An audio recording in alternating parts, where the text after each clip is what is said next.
Almost dropped the mic like Randy Watts. Almost dropped the mic like Randy Watts. What's happening, everybody? You already know what it is. This is another edition of Dreadhead Productions. This time it's EJAY and TJAY Sports Hour. Thank you all for tuning in. In the studio, I got my big brother with me. Like I said, if you've been listening to your boy for quite some time, you know I always, plug my big brother and stuff like that. And I tell y'all, where I get my passion for sports from. It has a lot to do with my older brother. So, what better way to do a sports show than to get somebody that you probably learn everything you probably know about sports from. So in the studio, I got my older brother EJAY. EJAY, what's happening, man? Let everybody know what's up. What's up? How y'all doing out there? That's what's up, man. Hey, man, the crowd going crazy for you, man. I know. I have better questions time. Hey, man, y'all need to calm down. All right, man, check this out. Okay, this is how the show gonna be. It's a sports hour. Okay, we talk about different topics that's going on around the world of sports. And I know a lot of people say that you can't really cover sports like in 1 hour. But I mean, it's gonna be a fast-paced show, so y'all just sit back, relax. Listen to your boys do their thing. First and foremost, we want to talk to you real quick. We're going to get into the Eastern Conference semifinals that happened yesterday between the New York Knicks and the Indiana Pacers. Now, I'm going to set this up for you, EJ. Did you watch the game? Yeah, I seen it. Okay, man, you seen the game, man, so it's all good. So I want to say this. And for all my listeners in New York, I want to let y'all know, man, that ain't man, I'm glad that the New York Knicks lost that game. I mean, I'm just going to be honest with you. I'm glad they lost the game because they didn't deserve to go to the Eastern Conference Finals because, quite frankly, they're not that good. And we all know about that East Coast bias that's going on around here, man. So, I mean, if they got a mediocre team, because they're in New York City, they're going to elevate and make it seem like they're something bigger than what they are. I just feel like they weren't the best team on the court, and the Indiana Pacers stepped up and rose up to the occasion. Yeah, I think I agree with that. I think that the New York Knicks are pretty much a defenseless team. Mm-hmm. Pretty much they don't have any defense. Right. They got a lot of selfish people on their team as far as Carmelo Anthony and J.R. Smith. Yeah. I mean, he got a track record. Yeah. Never seen a shot that he don't like. And Carmelo Anthony, I don't think he played defense maybe since high school. He didn't play any at Syracuse. But the Pacers just a tough, rugged team as far as like in the East. And I think they're going to get a Miami Heat all they wanted, pretty much. They kind of just the Knicks kind of remind me of the Brooklyn Nets too. The Nets the same way. They don't have any defense either. So I don't think they play any defense in New York no more. I don't think the Giants play any. The Yankees, Mets, anybody in New York play defense. They're just all about offense or whatever. So yeah, absolutely, man. Man, I would say this, man. Carmelo Anthony, man, shouts out to him. I know he won a scoring title this year. And that's all good. But anybody that ever tell you, man, offensive players, they never get over that hump. I mean, you can go back and you can take a look at LeBron James out there in the Cleveland campaign. He stepped his game up, and a lot of people talking about, hey, he went to Miami and he surrounded himself around talent. Hey, this all good, though. But at the same time, we can go back and date back to Michael Jordan.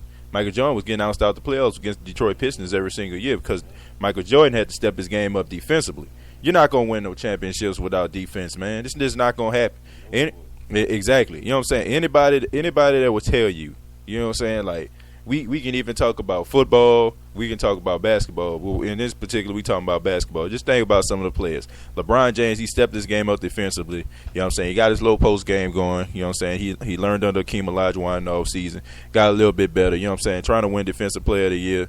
You know what I'm saying? A couple times. And he probably, he stepped his game up.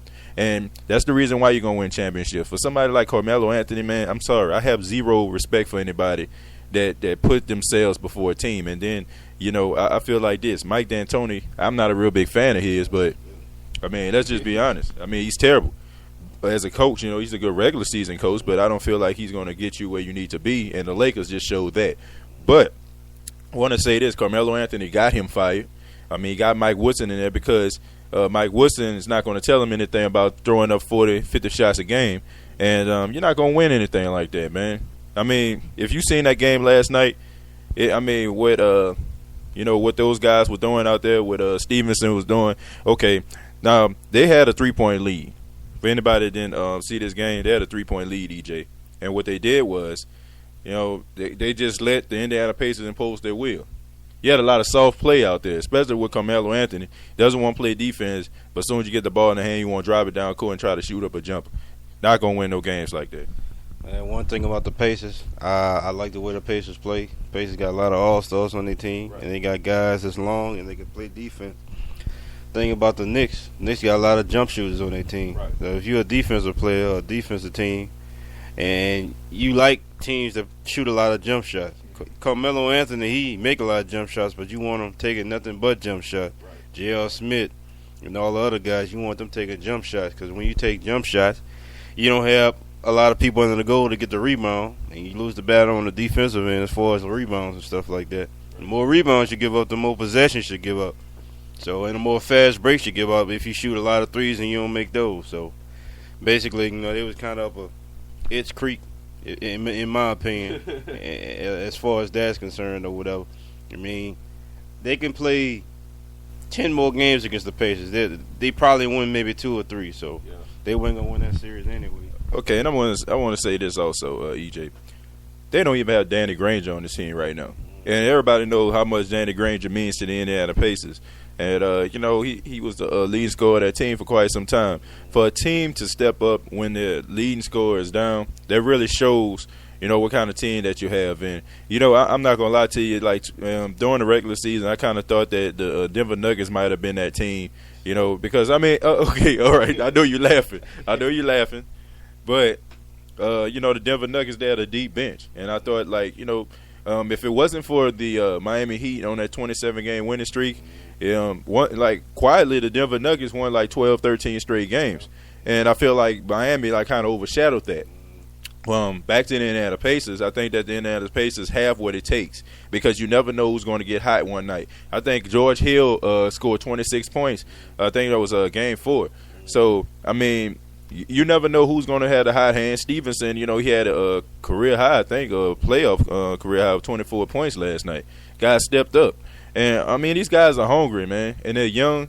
And, I don't know what the coach is feeding them, but, I mean, they're starting to believe that, they can win. And I would be very afraid if I was the Miami Heat. Miami Heat, I hate to say it, but, their path to the Eastern Conference Finals have been a little bit easy, especially when you're playing against teams like the Milwaukee Bucks, who lost more games than they won and still made it to the playoffs. Then you had, an injured, no Derrick Rose Chicago Bulls team, who Joakim Noah was playing hurt.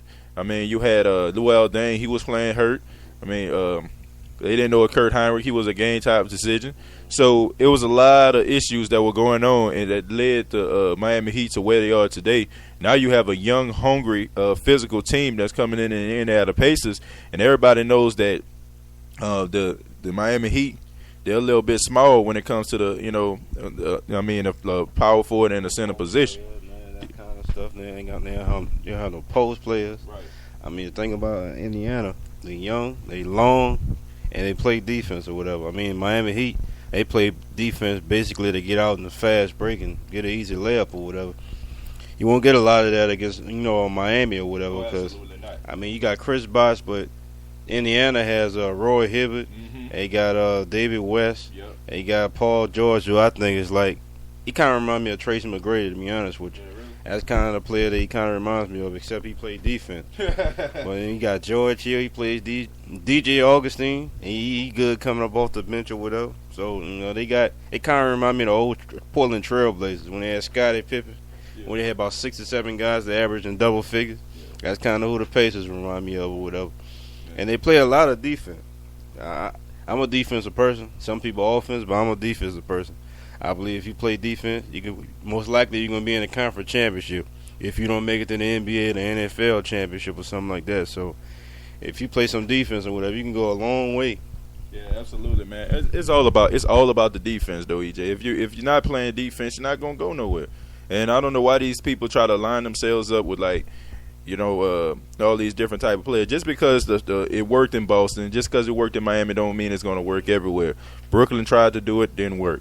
Then you got the situation out in New York. It's definitely not working. So, I mean, okay, my question to you, EJ, is what do you really just think that the New York Knicks need to do? Now, before you answer this question, I think I'm going to answer myself first.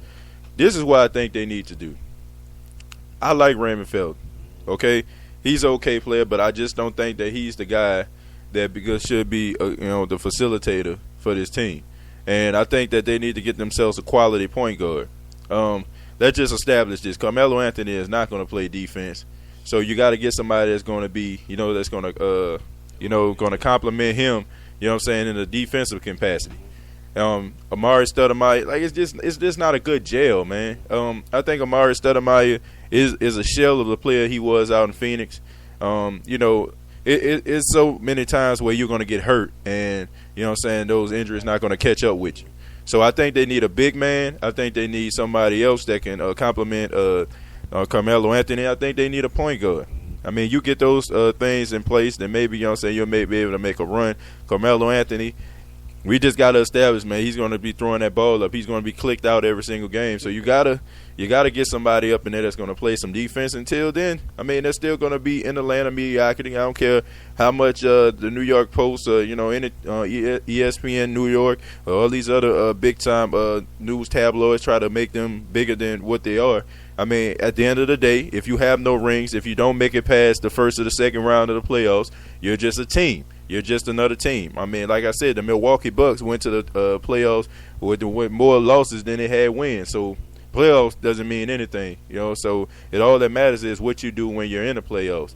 And the New York Knicks are not playing because of the fact that they don't play defense, and let's just call it for what it is. But that was just my opinion. What do you think their problem is, and what they need to do? Well, it's a laundry list of problems. What I think their problem is. But I think the next problem is they don't have identity. They don't know what they want to do. They don't know how they want to do it. They don't know how to stop people. They don't know how to get people to stop them. As far as like Carmelo Anthony or whatever, it's going to be kind of hard for him to actually progress as a player if you don't play defense. It's going to be hard for the Knicks to do anything if they don't play defense as a team. And then they can figure out who their star is. You would think it's Carmelo Anthony, but it's hard. It's kind of hard for it to be him. When you got J.R. Smith taking like 15, 20 shots a game, and you got other people taking all these shots or whatever. And back to the point you making about the point guard, maybe they do need a point guard, pass first point guard instead of a score first point guard. Yeah. I mean, maybe they have some people coming out of college. I like Trey Burke, but they're not going to get Trey Burke. He'll be a top 3 draft pick or whatever.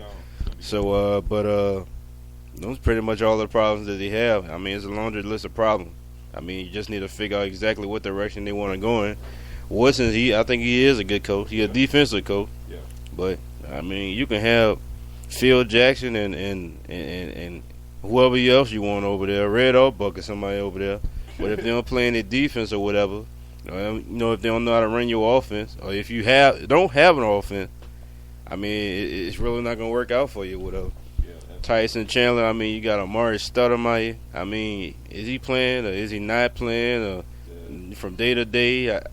I watched the Knicks, I think, play 10 times this year. I think he played 2 of those games.